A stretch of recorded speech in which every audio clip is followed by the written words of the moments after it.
പട്ടക്കളത്തിലേക്ക് എല്ലാ പ്രിയപ്പെട്ട പ്രേക്ഷകർക്കും സ്വാഗതം. ലോക്സഭാ തെരഞ്ഞെടുപ്പിൻ്റെ ആവേശം, രാഷ്ട്രീയം, വ്യത്യസ്ത നിലപാടുകൾ ഇതെല്ലാം പരിശോധിച്ച് പട്ടക്കളം മുന്നോട്ട് പോവുകയാണ്. ഈ ലോക്സഭാ തെരഞ്ഞെടുപ്പിൽ ഏറ്റവും അധികം കേരളം, ലോകമെമ്പാടുമുള്ള മലയാളികൾ ശ്രദ്ധിക്കുന്ന ഏറ്റവും മികച്ച ഒരു വലിയ പോരാട്ടത്തിൻ്റെ ശ്രദ്ധ ആദ്യം മുതൽ പതിഞ്ഞ ലോക്സഭാ മണ്ഡലമാണ് വടകര. വടകരയിൽ നിന്നാണ് ഇന്നിപ്പോൾ പട്ടക്കളം. ഇന്ന് ഈ പടക്കളത്തിൽ പങ്കെടുക്കുന്ന നേതാക്കളെ, മുന്നണി വക്താക്കളെ നമ്മൾക്കൊന്ന് പരിചയപ്പെടാം. Shri Muneer Eravath UDF, Shri SK Sajeesh LDF, Shri M Mohanan master NDA. ഇവിടെ ഈ തെരഞ്ഞെടുപ്പിൽ വളരെ മുമ്പ് തന്നെ സ്ഥാനാർത്ഥികളെ പ്രഖ്യാപിച്ചത് ഇടതുമുന്നണിയാണ്. കോൺഗ്രസിൻ്റെയും സ്ഥാനാർത്ഥികൾ വന്നു, UDFൻ്റെ സ്ഥാനാർത്ഥികൾ ആ നിലയ്ക്കായി. BJPയുടെ സ്ഥാനാർത്ഥി പട്ടിക പൂർണ്ണമായിട്ടില്ല, ഇനിയും വരാനുണ്ട്. അപ്പോൾ ആദ്യം തന്നെ സ്ഥാനാർത്ഥിയെ രംഗത്തിറക്കി. അതിൽ തന്നെ വടകരയിൽ ശൈല ടീച്ചറാണ് മത്സരിക്കുന്നത് എന്നത് വന്നതോടുകൂടി വടകര കൂടുതൽ ശ്രദ്ധാകേന്ദ്രമായ ഒരു സാഹചര്യമുണ്ട്. അവിടെ നിന്ന് സിറ്റിംഗ് MP-മാരാണ് മത്സരിക്കുന്നത് കോൺഗ്രസിൽ എന്ന പൊതു നില വന്നു. സ്ഥാനാർത്ഥി പട്ടിക പ്രസിദ്ധീകരിച്ചപ്പോൾ സജീഷ്, വടകരയിൽ K മുരളീധരൻ എന്ന സിറ്റിംഗ് MP തൃശ്ശൂരിലേക്ക് മാറുന്നു. ഇവിടെ ഷാഫി പറമ്പിൽ സ്ഥാനാർത്ഥിയായി അവസാന നിമിഷം വരുന്നു. അതൊരു സർപ്രൈസ് ആയില്ലേ എന്നാണ് KPCC പ്രസിഡന്റ് ചോദിക്കുന്നത്. അല്ല, ഇത്തരത്തിലുള്ള സർപ്രൈസ് വടകരക്കാർക്ക് നൽകി വടകരക്കാരെ പറ്റിക്കാനുള്ള പരിപാടിയാണ് നടത്തിക്കൊണ്ടിരിക്കുന്നത്. ഈ തെരഞ്ഞെടുപ്പിൻ്റെ ഒരു തുടക്കഘട്ടത്തിൽ തെരഞ്ഞെടുപ്പിനെക്കുറിച്ചുള്ള ചർച്ചകൾ ആരംഭിക്കുന്ന വേളയിൽ ശ്രീ K മുരളീധരൻ പറഞ്ഞ വാചകം ഞാനിവിടെ മത്സരിക്കുമെന്നായിരുന്നു. അതിൻ്റെ മുമ്പ് അദ്ദേഹം പറഞ്ഞു ഞാൻ മത്സരിക്കാനില്ല എന്ന് പറഞ്ഞു വെക്കുകയും ചെയ്തു. അദ്ദേഹം ഏതാണ്ട് ചിന്താവിഷ്ടയായ ശ്യാമളയെ ഓർമ്മിപ്പിക്കുന്ന രീതിയിൽ അയ്യോ അച്ഛാ പോകല്ലേ എന്ന് പറഞ്ഞ് തന്നെ ഇവിടെ നിർത്തും, ആളുകൾ തനിക്ക് വേണ്ടി പറയും എന്നെല്ലാമാണ് കരുതിയത്. തനിക്ക് വേണ്ടി പറഞ്ഞില്ല എന്ന് മാത്രമല്ല, അദ്ദേഹത്തിന് ഈ മണ്ഡലം ഉപേക്ഷിച്ച് ഓടേണ്ടി വന്നു. ഓടി എവിടെ പോയി എത്തി നിൽക്കുന്നു എന്ന് ചോദിച്ചാൽ അത് തൃശ്ശൂരാണ്. തൃശ്ശൂർ മണ്ഡലത്തിൻ്റെ ഒരു പ്രത്യേകത, അവിടെ ബഹുമാനായ K കരുണാകരൻ തോറ്റ സ്ഥലമാണ്. അതിനുശേഷം സീറ്റ് തിരിച്ചു പിടിക്കാൻ വേണ്ടി ഈ പറഞ്ഞ ശ്രീ മുരളീധരൻ പോയി മത്സരിച്ചിട്ടും അതിനേക്കാൾ വലിയ തോൽവിയേറ്റു വാങ്ങിയ സ്ഥലമാണ്. ഇതെല്ലാം അനുഭവത്തിലുണ്ട്. അപ്പോൾ തൃശ്ശൂരേക്ക് ഓടിപ്പോകുമ്പോൾ വടകരയിൽ നിൽക്കാൻ കഴിയാത്തൊരു സാഹചര്യം രൂപപ്പെട്ടിട്ടുണ്ട് എന്ന് അദ്ദേഹത്തിന് ബോധ്യമായതിൻ്റെ ഭാഗമായിട്ടാണ്. കാരണം MP എന്നുള്ള നിലയിൽ അദ്ദേഹം സമ്പൂർണ്ണ പരാജയമായിരുന്നു എന്ന് വടകരയിലെ ജനങ്ങൾക്കറിയാം. ഏതെങ്കിലും ഒരു രീതിയിലുള്ള എടുത്തു പറയാൻ വേണ്ടി കഴിയുന്ന ഒരു വികസന പ്രവർത്തനവും വടകരയിൽ നടപ്പിലാക്കിയിട്ടില്ല. പ്രഖ്യാപിച്ച ഒരു പദ്ധതി പോലും നമുക്ക് കേൾക്കാനില്ല. 10 പേർക്ക് ജോലി നൽകാൻ വേണ്ടി കഴിയുന്ന എന്തെങ്കിലും ഒരു വ്യവസായ സംരംഭമോ വടകരയ്ക്ക് വേണ്ടി അദ്ദേഹം തുടങ്ങാൻ വേണ്ടി ഒരു നിർദ്ദേശം പോലും സമർപ്പിച്ചത് നമുക്ക് കാണാൻ വേണ്ടി കഴിയില്ല. പാർലമെൻറ്റിനകത്തുള്ള അദ്ദേഹത്തിൻ്റെ പെർഫോമൻസ് ആണെങ്കിൽ അതിലും ദയനീയമാണ് എന്ന് കാണാൻ വേണ്ടി കഴിയും. ഈ മണ്ഡലത്തിന് വേണ്ടിയിട്ടൊരു ശബ്ദം ഉയർത്തിയിട്ടില്ല. കേരളത്തിലെ കോൺഗ്രസിൻ്റെ MP-മാർ തന്നെ പാർലമെൻ്ററി പെർഫോമൻസിൽ വളരെ മോശമാണ്. സ്റ്റേറ്റ് ശരാശരി എന്ന് പറയുന്നത് 78 ഡിബേറ്റിൻ്റെ കാര്യത്തിൽ. അതിൽ കാണുമ്പോൾ കേരളത്തിൽ CPIM-ൻ്റെ ഇടതുപക്ഷത്തിൻ്റെ MP ആയിരുന്ന ആരിഫ് 113 ഡിബേറ്റുകളിലാണ് പങ്കെടുത്തത്. സ്റ്റേറ്റ് ആവറേജായി നിൽക്കുന്നത് 78. ഈ സ്റ്റേറ്റ് ആവറേജ് എന്ന് പറയുന്ന ഏറ്റവും മിനിമം ആവറേജിൽ നിൽക്കുമ്പോഴും K മുരളീധരൻ്റെ പെർഫോമൻസ് പറയുന്നത് വെറും 56. 56 മാത്രമല്ല, അദ്ദേഹത്തിൻ്റെ 11 സംസാരങ്ങൾ കേരളത്തിനെതിരായിരുന്നു. വടകര മണ്ഡലത്തിന് വേണ്ടി ഒന്നും പറഞ്ഞില്ല. പാർലമെൻറ്റിനകത്ത് പല കാര്യങ്ങളും ചർച്ച വന്നു. ന്യൂനപക്ഷത്തിനെതിരായിട്ടുള്ള വേട്ട നടത്തുന്ന നയങ്ങൾ പാർലമെൻറ്റിനകത്ത് കൊണ്ടുവന്നു. ഒന്നിനെതിരായും ഒരു ശബ്ദവും അദ്ദേഹം പാർലമെൻറ്റിൽ ഉയർത്തിയിട്ടില്ല. പിന്നെ എന്തിനാണ് ഇങ്ങനെ ഒരു MP എന്ന ചോദ്യം നിലനിൽക്കുന്നുണ്ട്. പിന്നെ വിശ്വാസ്യതയുടെ കാര്യത്തിലാണെങ്കിൽ എങ്ങനെയാണ് കോൺഗ്രസിനെ വിശ്വസിക്കുക? UDFകാർക്ക് വിശ്വസിക്കാൻ വേണ്ടി പറ്റുമോ? BJPയുടെ പാനൽ വന്നപ്പോൾ അതിൽ 4 സ്ഥാനാർത്ഥികൾ, ഈ ലോക്സഭാ തെരഞ്ഞെടുപ്പിൽ കേരളത്തിൽ BJP സ്ഥാനാർത്ഥികളായി മത്സരിക്കുന്ന 4 പേർ ആരാണ്? കഴിഞ്ഞ തെരഞ്ഞെടുപ്പിൽ കോൺഗ്രസിൻ്റെ സ്ഥാനാർത്ഥികളായവർ, കോൺഗ്രസിൻ്റെ നേതാക്കന്മാർ. ഏറ്റവും വലിയ നേതാവായി അവതരിപ്പിച്ച കണ്ണൂരിൽ സാക്ഷാൽ പിണറായി വിജയനെതിരായി മത്സരിച്ച രഘുനാഥ് ഇപ്പോൾ BJPയുടെ സ്ഥാനാർത്ഥിയാണ് തൊട്ടടുത്ത്. അതുപോലെ തന്നെ ഏറ്റവും ഒടുവിൽ ഇപ്പോൾ മാവേലിക്കര മണ്ഡലത്തിൽ കോൺഗ്രസ് സ്ഥാനാർത്ഥിയായി കൈപ്പത്തി ചിഹ്നത്തിൽ നിയമസഭയിലേക്ക് മത്സരിച്ച് തോറ്റയാൾ ഇപ്പോൾ അതേ മാവേലിക്കരയിൽ BJPയുടെ സ്ഥാനാർത്ഥിയായി ലോക്സഭയിൽ മത്സരിക്കുന്നു. എങ്ങനെയാണ് ഈ കോൺഗ്രസിനെ വിശ്വസിക്കേണ്ടത്? രാജ്യം ഒരു പോരാട്ടത്തിൻ്റെ, ഈ രാജ്യത്തെ തകർക്കുന്ന, ജനാധിപത്യത്തെ തകർക്കുന്ന, മതനിരപേക്ഷതയെ തകർക്കുന്ന BJPക്കെതിരായിട്ടുള്ള നെഞ്ചു നിവർത്തിയുള്ള പോരാട്ടത്തിൻ്റെ മുഖത്ത് നിൽക്കുമ്പോൾ ഈ വിശ്വസിക്കാൻ വേണ്ടി കഴിയാത്ത ഒരു വികസന പ്രവർത്തനത്തിന് നേതൃത്വം കൊടുക്കാത്ത ഒരു കൂട്ടരെ പാർലമെന്റിലേക്ക് അയക്കേണ്ട ഒരു ബാധ്യത വടകര പോലെ പ്രബുദ്ധമായ ഒരു മണ്ണിലില്ല. ഈ ചോദ്യം ചോദിച്ചുകൊണ്ട് ഇടതുമുന്നണി വടകര ഇത്തവണ ഇടതുമുന്നണിയിലേക്ക് വരാൻ പാകത്തിന് ഏറ്റവും ശക്തമായ ഒരു പോരാട്ടം കാഴ്ചവെക്കാൻ കഴിയുന്ന നിലയിൽ ഇപ്പോൾ ശൈലജ ടീച്ചറെ തന്നെ ഇവിടെ സ്ഥാനാർത്ഥിയാക്കുന്നു. അത് ആ നിലയിൽ തന്നെ കേരളവും ലോകവും ശ്രദ്ധിക്കുന്ന, മലയാളികൾ ഉള്ളടമെല്ലാം ശ്രദ്ധിക്കുന്ന നിലയിൽ നിൽക്കുകയാണ്. സ്വാഭാവികമായി എല്ലാവരും പ്രതീക്ഷിച്ചത് കെ മുരളീധരൻ, ശൈലജ ടീച്ചർ ഒരു പോരാട്ടമാണ് വടകരയിൽ. അപ്പോൾ ഒരു സിറ്റിംഗ് MP അവസാന നിമിഷം പിൻവാങ്ങുന്നത് സ്വാഭാവികമായും ഇപ്പോൾ LDF ഇവിടെ വിശദീകരിച്ചതുപോലെയുള്ള ആക്ഷേപങ്ങൾക്കും വിമർശനങ്ങൾക്കും ഇടവരുത്തില്ലേ? സിറ്റിംഗ് മണ്ഡലത്തിൽ നിന്ന് രക്ഷപ്പെട്ടുപോയ ഒരാൾ എന്ന നിലയിലേക്ക് കെ മുരളീധരൻ മാറുകയും അതിൻ്റെ ഭാഗമായി അവിടെ സ്ഥാനാർത്ഥിയാകേണ്ടി വരുന്നയാളായി ഷാഫി പറമ്പിൽ മാറുകയും ചെയ്യുന്നില്ലേ? ഈ തെരഞ്ഞെടുപ്പിൽ പ്രധാനമായിട്ട് ഏറ്റുമുട്ടുന്നത് കോൺഗ്രസും BJPയും തമ്മിലാണ്. ഇന്ത്യ രാജ്യത്തിൻ്റെ ഒരു മൂലയിലുള്ള കേരളത്തിൽ മാത്രമുള്ള CPMന് ഈ തെരഞ്ഞെടുപ്പിലൊരു പ്രസക്തിയുമില്ല. ഇപ്പോൾ കോൺഗ്രസിൻ്റെ പ്രഖ്യാപിത നയം എന്ന് പറയുന്നത് BJPയെ RSSനെ തറപറ്റിക്കുക എന്നുള്ളതാണ്. അത് കോൺഗ്രസ് ഏത് കാലത്തും ഉയർത്തിയിട്ടുള്ള നിലപാടാണ്. ഇപ്പോൾ കേരളത്തിലെ ഏറ്റവും നമ്പർ 1 സീറ്റായിട്ട് BJP കാണുന്നത് തൃശ്ശൂരാണ്. ആ തൃശ്ശൂർ സീറ്റ് ഒരു കാരണവശാലും BJPക്ക് അക്കൗണ്ട് തുറന്നു കൊടുക്കാൻ കോൺഗ്രസ് അനുവദിക്കില്ല എന്നുള്ളതിൻ്റെ പ്രഖ്യാപനമാണ് കെ മുരളീധരനെ തൃശ്ശൂരിലേക്ക് മാറ്റിയത്. നേമത്തും ഈ സാഹചര്യം ഉണ്ടായപ്പോൾ ഞങ്ങൾ ആ നിലപാടെടുത്തിട്ടുണ്ട്. ഹൈക്കമാൻഡ് കേരളത്തിലെ രാഷ്ട്രീയ സാഹചര്യങ്ങൾക്കനുസരിച്ച് നിലപാടെടുത്ത് അതിനനുസരിച്ചുള്ളൊരു സ്ഥാനാർത്ഥി പട്ടികയാണ് പ്രഖ്യാപിച്ചിരിക്കുന്നത്. പത്മജ BJPയിലേക്ക് പോകുന്നത് വരേക്കും അത്തരത്തിൽ യാതൊരു തരത്തിലുള്ള ആലോചനയും കോൺഗ്രസ് അപ്പോഴും കോൺഗ്രസ് സ്ഥാനാർത്ഥി പട്ടിക എന്തിട്ടില്ല, പ്രഖ്യാപിച്ചിട്ടില്ല. അതുകൊണ്ടാണല്ലോ ബോർഡൊക്കെ വെച്ചിട്ടുണ്ട്. ബോർഡ് TN പ്രതാപൻ ബോർഡ് വെച്ചിട്ടുണ്ട്, ചുമര എഴുതിയിട്ടുണ്ട്. സ്വാഭാവികമായിട്ടും തൃശ്ശൂർ ജില്ലയിൽ BJPയുടെ അക്കൗണ്ട് തുറക്കാൻ അനുവദിക്കില്ല എന്നുള്ള പ്രഖ്യാപനമാണ്. ഈ മണ്ഡലത്തിലോ എവിടെ എല്ലാ സ്ഥലത്തും സ്ഥാനാർത്ഥിയെ പോലും പ്രഖ്യാപിച്ചിട്ടില്ല. ബോർഡ് വെക്കുക. എന്റെ നാട്ടിൽ മേപ്പയില് വലിയൊരു ചുമരാണ്, 20 മീറ്റർ നീളമുള്ള ചുമരാണ് മുരളീധരൻ എഴുതിയത്. ഇന്നലെ രാത്രി അതെങ്ങനെ പറ്റും സുഹൃത്തെ? അദ്ദേഹം പറഞ്ഞില്ലേ സ്ഥാനാർത്ഥിയെ പ്രഖ്യാപിച്ചിട്ടില്ല. ഇന്നലെ രാത്രി മയക്കാണ്. ശ്രീ ശരത്ത്, അതിൽ സംശയം വേണ്ട. ഇവിടെ 1-2 ഡിബേറ്റിൽ ഞാൻ പങ്കെടുത്തിരുന്നു. ഇവിടെയുള്ള പലരും ആ ഡിബേറ്റിൽ പങ്കെടുത്ത് ശ്രീ കെ മുരളീധരന് വേണ്ടി മുദ്രാവാക്യം ഇവിടെ വെച്ച് വിളിച്ചിട്ടുണ്ട്. മുരളീധരൻ അങ്ങനെ പേടിച്ചോടുന്നൊരു സ്ഥാനാർത്ഥിയല്ല. കേരളത്തിലെ ഏത് നിയോജക മണ്ഡലത്തിൽ മത്സരിപ്പിച്ചാലും ജയിച്ചു കയറാൻ പ്രാപ്തിയുള്ള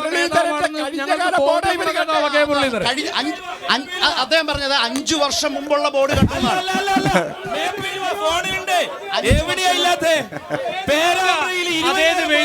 5 കൊല്ലം നിൽക്കുന്ന 20,000 ബോർഡ് 5 കൊല്ലം മുമ്പുള്ളതാണ്.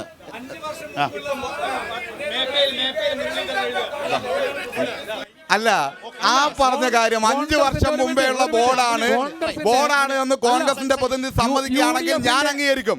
ഇവിടെ മറുപടി പറയേണ്ടത് ഇദ്ദേഹമാണ്. ഞാൻ പറയുന്നു, നിങ്ങളുടെ ഒരു പ്രവർത്തകനാണ് പറഞ്ഞത് 5 വർഷം മുമ്പേ ഉള്ള ബോർഡാണ് എന്ന്. താങ്കൾ അത് അംഗീകരിക്കുന്നുണ്ടോ?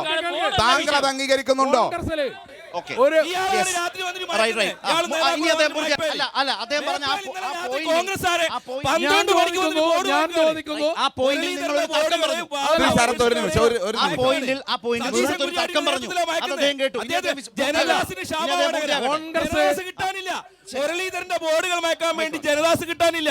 ജനദാസിന് ശാപാണ്. സതീഷ് ചേട്ടന്റെ നേതൃത്വത്തിലാണ് ഇന്നലെ രാത്രി 12 മണിക്ക് മയക്കാണ്. ഇന്നലെ രാത്രി അല്ല, ഒറ്റ സംശയം. അദ്ദേഹം പറഞ്ഞു, കോൺഗ്രസിന്റെ പ്രധാനപ്പെട്ട ഒരു വക്താവാണ് അദ്ദേഹം.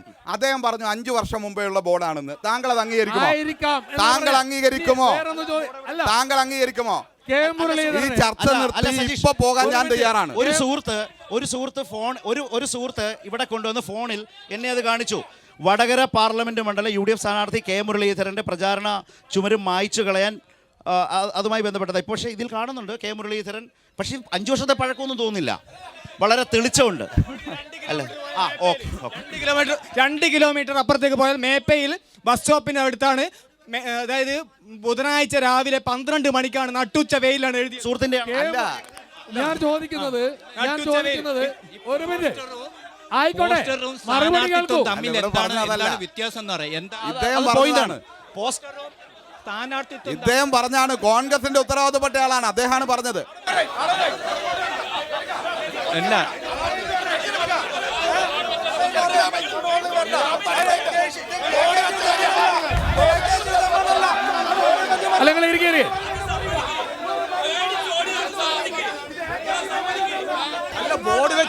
ഇതാണല്ലോ നിങ്ങളല്ലേ പറഞ്ഞത്. മുനീർ പൂർത്തിയാക്കൂ. Yes. നിങ്ങളെ ഇവിടെ CPM ഷാഫി പറമ്പിൽ എന്ന് പറയുന്ന യുവ നേതാവ് വടകരയിലേക്ക് വന്നതിന് CPM നേതൃത്വം എന്തിനാണ് ഭയപ്പെടുന്നതെന്നാണ് ഞങ്ങൾക്ക് ചോദിക്കാനുള്ളത്. ഈ ഭയത്തിന്റെ പേരിലാണ് കെ മുരളീധരൻ ഒളിച്ചോടിപ്പോയി എന്ന് ഇവിടെ പ്രഖ്യാപിക്കുന്നത്. വടകരയുടെ ചരിത്രത്തിൽ ഇതുപോലെ ട്വിസ്റ്റുകൾ ഉണ്ടായ ഒരുപാട് ഘട്ടങ്ങളുണ്ട്. 1971 ലീലാ ദാമോദര മേനോന്റെ ചുമരെഴുതലും പോസ്റ്റർ ഒട്ടിച്ചിട്ടുണ്ട് ഇവിടെ. അന്ന് KP ഉണ്ണികൃഷ്ണൻ പിന്നീട് സ്ഥാനാർത്ഥിയായി വന്നു. ആ തെരഞ്ഞെടുപ്പിൽ UDF ജയിച്ച ചരിത്രമുണ്ട്. 19 മണ്ഡലത്തിലും സ്ഥാനാർത്ഥികളെ പ്രഖ്യാപിച്ചപ്പോ വടകരയിലെ സ്ഥാനാർത്ഥി പ്രഖ്യാപനം മാറ്റിവെച്ച മണ്ഡല അവിടെയാണ് മാസ് എൻട്രി ആയി മുല്ലപ്പള്ളി രാമചന്ദ്രൻ വന്ന് ആ തെരഞ്ഞെടുപ്പിൽ ഞങ്ങൾ ജയിച്ചിട്ടുണ്ട്. കഴിഞ്ഞ തെരഞ്ഞെടുപ്പിലും സ്ഥാനാർത്ഥി നിർണയം മാറ്റിവെച്ച വടകരയിൽ കെ മുരളീധരൻ വന്ന് ഞങ്ങൾ 1,00,000 വോട്ടിന് ഭൂരിപക്ഷം ജയിച്ചിട്ടുണ്ട്. ഇപ്പൊ ഷാഫി പറമ്പിൽ കേരളത്തിൽ BJPയോട് നേരിട്ട് ഏറ്റുമുട്ടി നിയമസഭയിലെത്തിയ സാമാജികരാ. BJPയെ സംബന്ധിച്ച് ശക്തമായ നിലയിൽ LDF UDF കളം പിടിച്ച് ഒരു പ്രചരണ രംഗത്തേക്ക് വിഷയങ്ങൾ അവതരിപ്പിക്കുന്നു. ഇതിൽ BJPയുടെ സ്പേസ് എന്താണ്, എവിടെയാണ്? 2024 തെരഞ്ഞെടുപ്പിൽ 400+ ആണ് ഞങ്ങൾ ഉയർത്തുന്നത്. മോഡി ഗ്യാരണ്ടിയാണ്. ഞാൻ ഒറ്റക്കാര്യം കൂടി പറയാം. ഇവിടെ മുനീർ അരവത്ത് തന്നെ പറഞ്ഞു വെച്ച ഒരു കാര്യമുണ്ട്. മുനീർ അരവത്ത് പറഞ്ഞത് മുരളീധരൻ തൃശ്ശൂരിലേക്ക് മാറിയത് BJPയുടെ അക്കൗണ്ട് പൂട്ടിക്കാനാണ്. നേമത്തെ അക്കൗണ്ട് പൂട്ടിച്ച് ഞങ്ങൾ CPM-കാരനെ ജയിപ്പിച്ചിട്ടുണ്ട് എന്ന് പറഞ്ഞാൽ CPM-ഉം LDF-ഉം UDF-ഉം ഒറ്റക്കെട്ടായി ഒരുമിച്ച് നിൽക്കുകയാണ്. കേരളത്തിൽ അപ്പുറത്ത് ഇവരെ ഒരുമിച്ചാണ്. ആ ഒരുമിച്ചിട്ടുള്ള സാഹചര്യമാണ് നമുക്ക് കാണാൻ സാധിക്കുന്നത്. ആ ഒരു ഒറ്റക്കെട്ടായ പോരാട്ടം ഈ കേരളത്തിൽ ഒരു അന്തർധാര CPM-ഉം കോൺഗ്രസും തമ്മിലുണ്ട് എന്നതാണ് നമുക്ക് കാണാൻ വേണ്ടി സാധിക്കുന്നത്. അതുകൊണ്ട് ഭരണ നേട്ടമാണ് ഞാൻ വടകരയിൽ ചർച്ച ചെയ്യാൻ ഉദ്ദേശിക്കുന്നത്. നരേന്ദ്രമോദി സർക്കാർ വന്നതിന് ശേഷമുണ്ടായ വികസന കാര്യങ്ങൾ. ഞാൻ ഒറ്റ കാര്യം എടുത്തു പറയാം. Vadakara railway station, national highway, government ആശുപത്രി, ഇവിടെയൊക്കെ സർക്കാർ അനുവദിച്ച ഫണ്ടുകൾ നമ്മൾ വിലയിരുത്തേണ്ടതാണ്. നരേന്ദ്രമോദി സർക്കാരിന്റെ വികസനമാണ് ഈ തെരഞ്ഞെടുപ്പിൽ ചർച്ചയാക്കേണ്ടത് എന്നാണ് ഞങ്ങൾ ആഗ്രഹിക്കുന്നത്.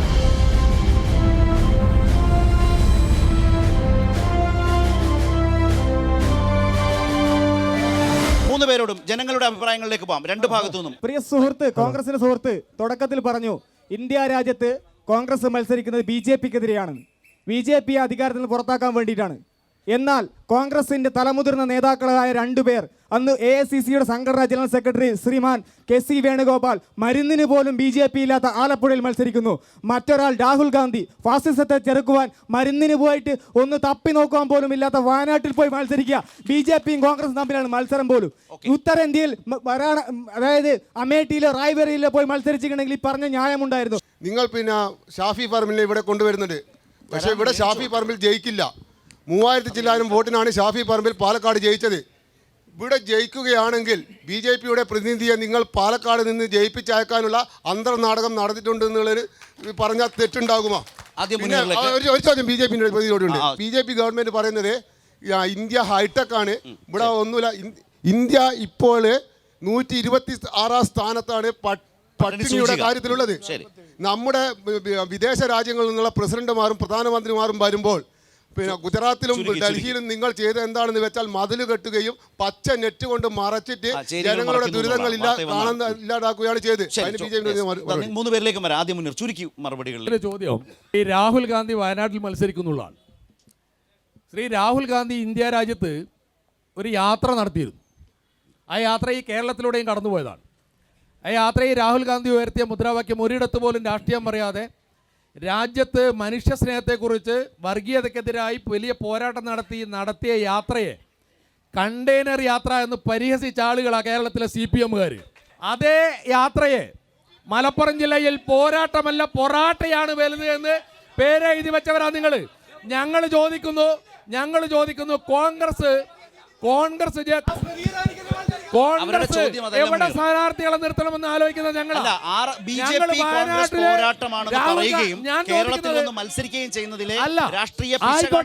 ഇന്ത്യ രാജ്യത്ത് BJPക്കെതിരായി പോരാട്ടം നടത്തുക കോൺഗ്രസ്. അതിൽ രാഹുൽ ഗാന്ധി വയനാട്ടിൽ മത്സരിക്കുന്നത് നിങ്ങൾ എന്തിനാ ഉത്കണ്ഠപ്പെടുന്നത്?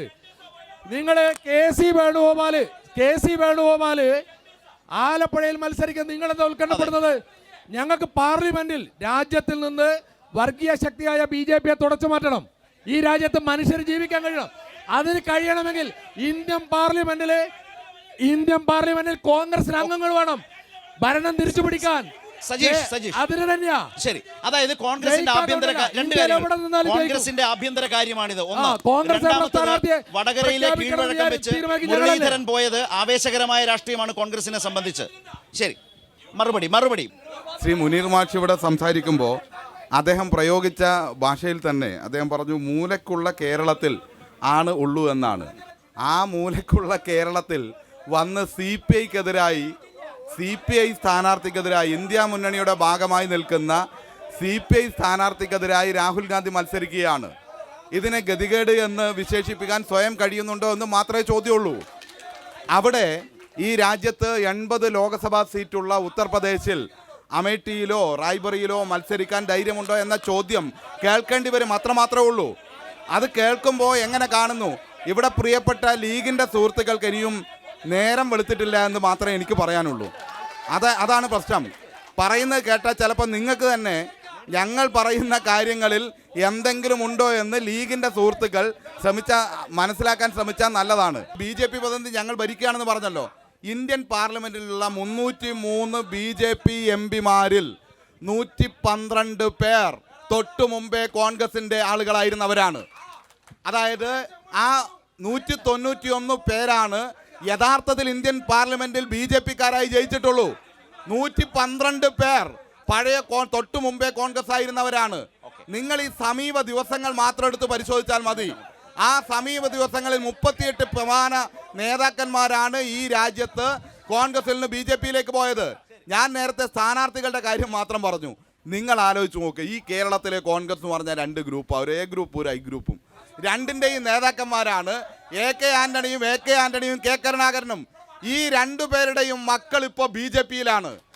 2 പേരുടെയും മക്കൾ ഇപ്പോൾ BJPയിലാണ്. 50 വർഷത്തെ പാരമ്പര്യം അവർക്കുണ്ട്. സ്വന്തം നായനാരുടെ മക്കളൊന്നും എവിടെയും പോകില്ല. അതിനൊക്കെ നിങ്ങൾ വെച്ച വെള്ളം അങ്ങ് വേറെ വെച്ചാൽ മതി. ഇതൊക്കെ ജനിസ് വേറെയാണ് മക്കളെ, അത് കണ്ടാൽ മതി. മനസ്സിലായോ? നിങ്ങളെപ്പോലെ അധികാരത്തിന്റെ പുറകെ ഓടുന്നല്ല. ഇവിടെ KC വേണുഗോപാലിനെ കുറിച്ച് പറഞ്ഞു. KC വേണുഗോപാൽ ആലപ്പുഴയിൽ ജയിക്കാൻ വേണ്ടി പോകുന്നില്ല. പക്ഷേ കോൺഗ്രസ്സുകാർ മനസ്സിലാക്കേണ്ട ഒരു കാര്യം, അദ്ദേഹം രാജസ്ഥാനിലെ രാജ്യസഭാ MPയാ. ആ രാജ്യസഭാ MP വന്ന് മത്സരിച്ചാൽ രാജസ്ഥാൻ ഇപ്പോൾ ആരാ ഭരിക്കുന്നത്? രാജസ്ഥാനിൽ അവിടെ അടുത്ത MPയെ തെരഞ്ഞെടുക്കപ്പെടുക രാജ്യസഭയിൽ ആരാ? BJPക്ക് രാജ്യസഭാ സീറ്റ് കൊടുക്കാൻ വേണ്ടിയാണ് ഇവിടെ വന്നത് എന്ന് ആരെങ്കിലും കുറ്റം പറഞ്ഞാൽ അതിനെ നിഷേധിക്കാൻ നിങ്ങൾക്ക് പറ്റുമോ? ആ സീറ്റ് ഉറപ്പായിട്ടും BJP കിട്ടുമല്ലോ. ഇവിടെ അതുകൊണ്ട് ജയിക്കാനേ പോകുന്നില്ല. രണ്ടാമത്തെ കാര്യം ഒന്നുകൂടി കാണേണ്ടത് എന്താണ്? ഇവിടെ ഈ നിലയിലാണ് കാര്യങ്ങൾ അവതരിപ്പിച്ചത്. ഇവിടെ നിൽക്കാൻ പറ്റാത്തത് കൊണ്ടാണ് ഓടിയത്. ആ കാര്യത്തെ തർക്കമില്ല. ഇവിടെ വടകര നേരത്തെ ഒരു വോർഡിന്റെ കാര്യത്തിൽ തർക്കമുണ്ടായി. ഒരു 3 ചർച്ചയിലെങ്കിലും ഞാനിവിടെ പങ്കെടുത്തിട്ടുണ്ട്. അതിൽ പങ്കെടുത്തവരാണ് ഈ സുഹൃത്തുക്കളൊക്കെ. നിങ്ങൾ UDFകാർ എല്ലാ ചർച്ചയും അവസാനിപ്പിക്കുമ്പോൾ കെ മുരളീധരൻ സിന്ദാബാദ് മുദ്രാവാക്യം വിളിച്ചിട്ടുണ്ട്. ഇന്ന് വിളിക്കുമോ എന്നാണ് എന്റെ ചോദ്യം. കെ മുരളീധരൻ സിന്ദാബാദ് എന്ന് വിളിച്ചിട്ടാണ് വടകരയിൽ മറ്റ് ചാനൽ ചർച്ചകൾ അവസാനിപ്പിച്ചത്. നിങ്ങളെ വെല്ലുവിളിക്കുന്നു, വടകരയിൽ ഇന്നും വിളിക്ക്. ഇദ്ദേഹം പറഞ്ഞത് 5 വർഷം മുമ്പേ ഉള്ള ബോർഡാണെന്നാണ്. ഇങ്ങനെ കളവ് പറയാൻ കഴിയുന്നവർ കോൺഗ്രസ് അല്ലാതെ വേറെ ആരെങ്കിലും ഈ നാട്ടിലുണ്ടോ? 5 വർഷമായി വെച്ച ബോർഡാണെന്ന് പറയുന്നത്. ഇവിടെ ആരെങ്കിലും ഒന്ന് അംഗീകരിക്കുക.